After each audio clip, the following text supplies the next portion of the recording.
Hypertension क्या है? Hypertension में सामान्यतः हृदय की धमनियों में रक्त का दबाव एक मात्रा से ऊपर जाता है, इसको हम हाइपरटेंशन बोलते हैं।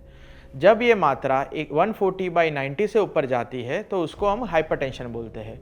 हाइपरटेंशन किस किस को होता है? आज की डेट में हर एक एज में हम लोगों ने हाइपरटेंशन देखा हुआ है। हाइपरटेंशन के मुख्यतः कोई लक्षण नहीं होते हैं, इसीलिए इसको साइलेंट किलर माना जाता है। नॉर्मली 30 साल से ऊपर आपको एवरी ईयर हर 6 महीने एटलीस्ट एक बार ब्लड प्रेशर की जांच करनी चाहिए। इसलिए हम लोग डॉक्टर सब लोगों को बोलते हैं कि नो योर नंबर। घर में एटलीस्ट एक डिजिटल ब्लड प्रेशर मॉनिटरिंग होना चाहिए और एटलीस्ट 6 महीने में एक बार आप ब्लड प्रेशर की जांच करते रहिए। बीपी को एक्यूरेटली नापते कैसे हैं? तो बीपी नापने का कोई ऐसा फिक्स टाइम नहीं है, बट जब भी आप नापते हैं तो उससे 30 मिनट बिफोर कोई आप चाय कॉफ़ी नहीं पिए हों, 5 से 10 मिनट का रेस्ट लिए हों। एक बार में आप 1, 2, 3 रीडिंग लेंगे 1 मिनट के गैप पे।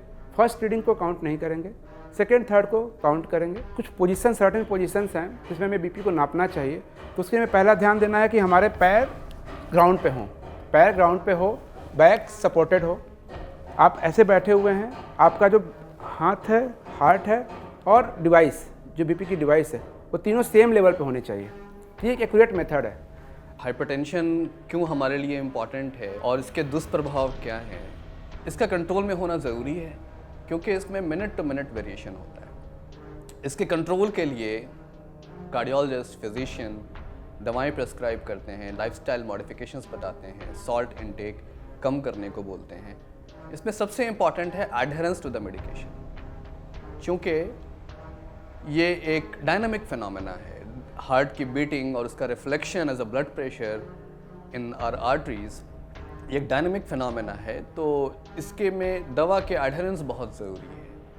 अगर हम मेडिसिन के डोज को स्किप करते हैं तो हम अपने ब्लड प्रेशर में फ्लक्चुएशंस क्रिएट करते हैं, क्योंकि अगर ये फ्लक्चुएशंस रहेंगे तो ये कॉम्प्लिकेशंस लेकर आएंगे बॉडी में, क्योंकि यही ब्लड आपके बॉडी के विभिन्न अंगों को जाता है, जैसे कि ब्रेन, किडनीज, हार्ट।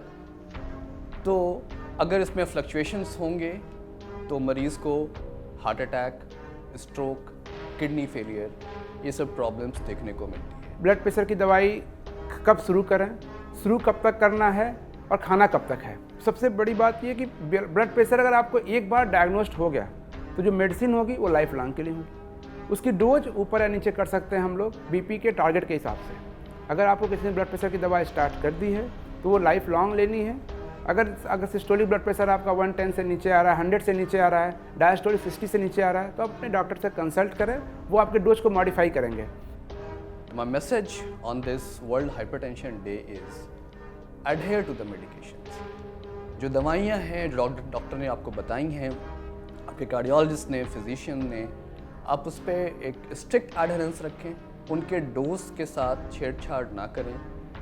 वो डोज सही टाइम में, सही मात्रा में जो बताई गई है उसमें लें। डोज का घटाना और बढ़ाना ये खुद डिसाइड ना करें ब्लड प्रेशर नाप करके।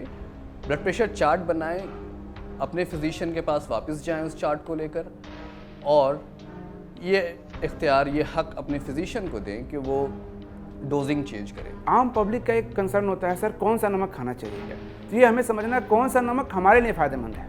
तो जो नॉर्मल साल्ट होता है हमारा, उसमें सोडियम क्लोराइड होता है, और जो हिमालयन साल्ट हैं या फिर लो साल्ट होता है उसमें सोडियम साल्ट को पोटेशियम से रिप्लेसमेंट करते हैं। तो फ़ायदे क्या हैं हिमालयन साल्ट के? अगर हम जो बोलते हैं हिमालयन साल्ट या पिंक साल्ट, उसमें ये होता है कि उसमें other amount mineral like zinc, iron ज़्यादा होते हैं, पोटेशियम की मात्रा ज़्यादा होती है, सोडियम रिलेटिवली लो होता है।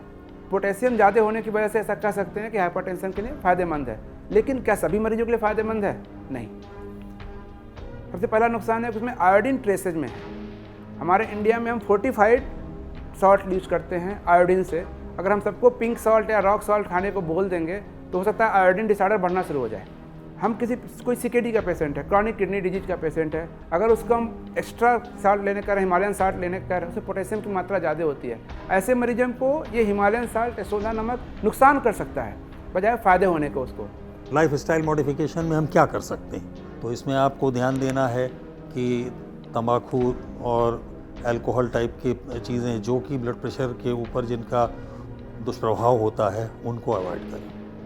दूसरी इम्पॉर्टेंट चीज़ है कि आप खाने में नमक का प्रयोग कम करें। अगर आप नमक का प्रयोग अधिक करते हैं तो ब्लड प्रेशर का कंट्रोल अच्छा नहीं मिलता आपको, दवाएं लेने के बावजूद भी। साथ में आपको मोटापे से बचना है।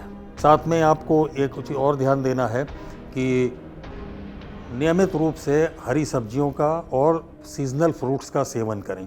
और ये देखा गया है कि सोडियम कम करके उसको पोटेशियम से रिप्लेस करने से इसका ब्लड प्रेशर पर अच्छा प्रभाव मिलता है।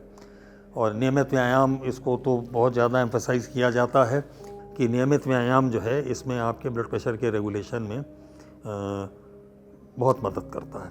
तो इस प्रकार से यदि आप लाइफ स्टाइल के मॉडिफिकेशंस दवाओं के साथ में जारी रखेंगे तो उम्मीद है कि आपको ब्लड प्रेशर में बेहतर कंट्रोल मिलेगा और आपके उससे रिलेटेड जो कॉम्प्लिकेशंस हैं वो कम हो जाएंगे।